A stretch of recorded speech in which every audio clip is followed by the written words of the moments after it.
True media ज्योतिष विज्ञान में सभी शिव भक्तों का हर हर महादेव। आज हम आप बात कर रहे हैं कि हर व्यक्ति जो भी गृहस्थ प्राणी है, चाहे वह गृहस्थ हो या किसी भी आश्रम में हो, वह उसके एक ही कामना रहती है कि मैं शांति के साथ सुखपूर्वक जो यह मेरा जीवन है इसको प्राप्त करूं, और जितना भी मेरा जीवन है जन्म से लेकर मृत्यु तक मैं सुख के साथ, शांति के साथ, सौभाग्य के साथ जीवन व्यतीत करूं। और अपना जो जीवन का कार्य है, जिस कार्य को करने के लिए इस संसार के अंदर मैं आया हूं, और जन्म से लेकर, क्योंकि जब किसी भी प्राणी का जन्म होता है तो उसका एक सफ़र शुरू हो जाता है, वह सफ़र है मृत्यु का। तो यह जन्म से लेकर मृत्यु का जो ये सफ़र है, इसमें मैं सुख शांति के साथ, वैभव के साथ व्यतीत करूं। परंतु मनुष्य जो चाहता है, उसके चाहने से ही, उसके कल्पना से ही, उसकी इच्छा से ही अगर सारे काम होने लगें तो फिर ईश्वर की क्या आवश्यकता है। लेकिन उसकी इच्छा से सारे कार्य नहीं होते। वह चाहता है सुखपूर्वक, लेकिन उसे दुख अवश्य ही आकर घेर लेता है। वह चाहता है शांति से जीवन व्यतीत करना, लेकिन उसको अशांति स्वयं ही आकर घेर लेती है। और इनके लिए एक कुछ उपाय भी होते हैं कि कुछ ऐसे समाधान भी होते हैं जिनका प्रयोग करने से आपके परिवार में कुछ शांति हो, और जो यह व्यवधान बार बार आते हैं इनसे बचा जा सके, इनसे सुरक्षित रहा जा सके। अक्सर यहाँ एक बात मैं और कहना चाहूँगा कि अक्सर लोग यह विचार करते हैं, यह कहते हैं कि ऐसे उपायों से कुछ नहीं होता। तो एक बात आप स्वयं विचार कीजिएगा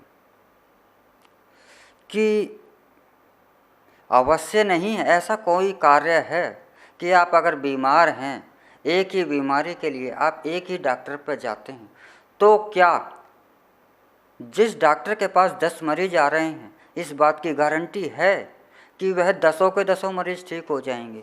कभी नहीं हो सकते। 7, 6, 7, 8 मरीज उसके ठीक हो जाते हैं यदि वह बहुत अच्छा डॉक्टर है तो। लेकिन ऐसा डॉक्टर, ऐसा चिकित्सक कोई नहीं है कि जिसके पास जो जाए वह ठीक होकर ही आए।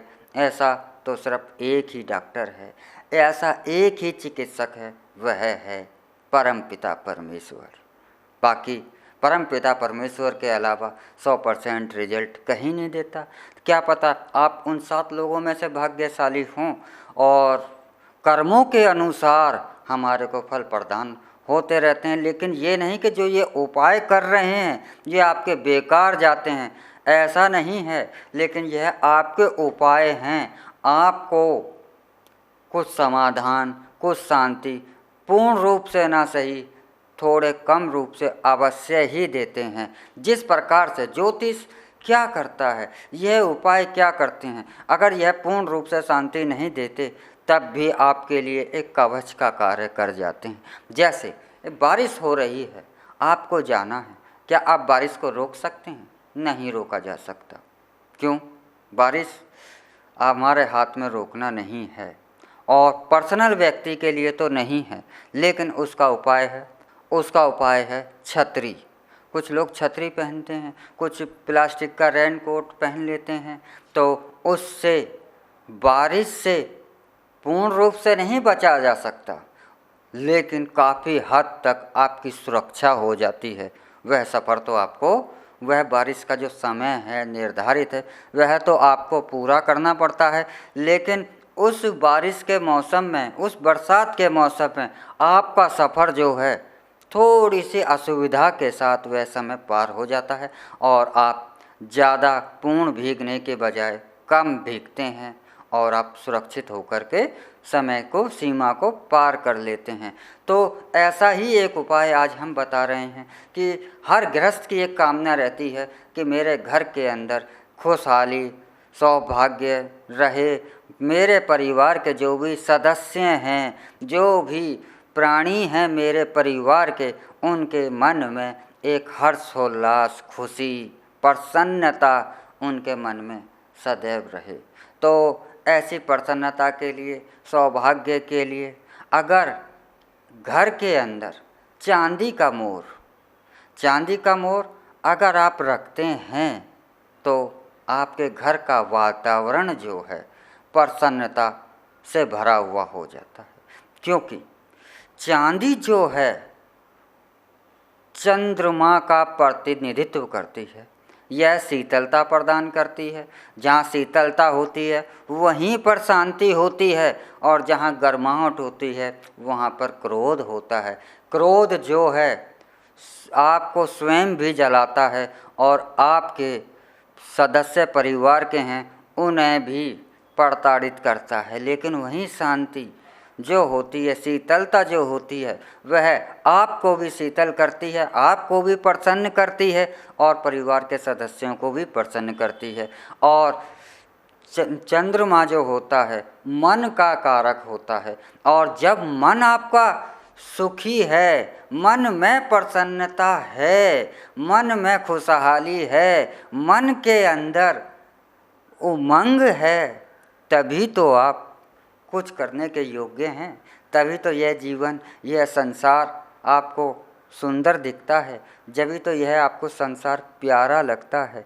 तो चांदी का मोर पर जब आपकी निगाह जाती है, नज़र पड़ती है, तो वह आपको ऑटोमेटिकली ही शीतलता प्रदान करता है, मन में प्रसन्नता प्रदान करता है। और मोर जो है भगवान कार्तिकेय का वाहन भी है। मोर विष का नाश भी करता है। मोर का पंख अगर आप अपने घर में रख दें तो विषैले जीव जैसे मकड़ी है, छिपकली है, मोर के पंख जिस स्थान पर रखा होता है या जिस कमरे में रखा होता है वहाँ पर यह प्राणी, जहरीले प्राणी, मकड़ी, मछली जैसे प्राणी उस स्थान पर नहीं आते, उस स्थान से भाग जाते हैं। तो इस बात का प्रतीक है कि जो मोर जिस में जगह पर रखा होता है वहाँ से जो नकारात्मक ऊर्जा है वह स्वयं ही समाप्त होती रहती है।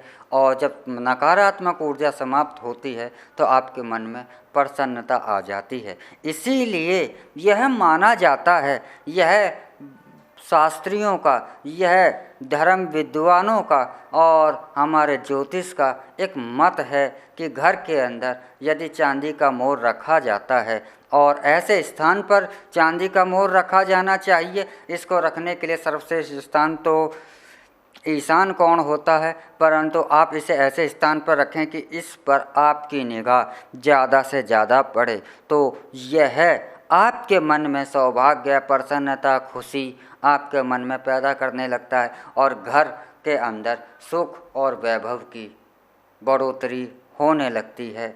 और चांदी के मोर से आपके घर के अंदर जो दुर्भाग्य होता है वह भी धीरे धीरे नाश होता है और सौभाग्य आपको स्वयं मिलता रहता है। घर के प्राणियों में एकता होने लगती है, उनमें सुमिति आने लगती है, और जब सुमिति आती है तो बड़े बड़े असंभव से लगने कार्य भी वह पूर्ण हो जाते हैं। इसका वर्णन हमारे शास्त्रों में कई जगह कई बार आया है कि यह भी कहा गया है कि जहाँ जहाँ सुमति वहाँ संपत्ति नाना, जहाँ कुमति वहाँ विपत्ति विधाना। यानी कि जहाँ सुमति है वहाँ पर सैकड़ों प्रकार की संपत्ति स्वयं आने लगती, और जहाँ परिवार में कुमति है वहाँ पर जो आपके पास संपत्ति है उसमें भी व्यवधान पढ़ कर वह भी आपकी नष्ट होने लगती है। तो चांदी का मोर जो है वह आपकी संपत्ति को, सुमति को बढ़ाने में बहुत ज़्यादा सहायक करता है, और जब यह सहायता करता है तो आपके घर में सौभाग्य स्वयं ही आ जाता है। और आप अगर चांदी का मोर रखते हैं तो यह लाभ आपको अवश्य ही होंगे, और आप ऐसे अपने घर को सौभाग्यशाली बनाने के लिए अपने घर में अवश्य ही चांदी का मोर आप अवश्य स्थापित करें। और इसी के साथ हम आपसे अब विदा चाहते हैं। अगले एपिसोड में हम आपसे फिर मिलेंगे एक नए विषय को लेकर। तब तक आप हमारा ट्रू मीडिया ज्योतिष विज्ञान को लाइक शेयर कमेंट करना ना भूलें। और आपकी यदि कोई और जिज्ञासा है तो वह भी हमें आप अवश्य ही बताएं और हम आपकी वह जिज्ञासा को शांत करने का भरसक प्रयास करेंगे। इसी के साथ हम हर विदा लेते हैं। हर हर महादेव। अगर आप ये वीडियो YouTube पर देख रहे हैं तो हमारे चैनल को सब्सक्राइब करें और बेल आइकन को दबाना ना भूलें। अगर आप Facebook पर ये वीडियो देख रहे हैं तो हमारे पेज को लाइक करें।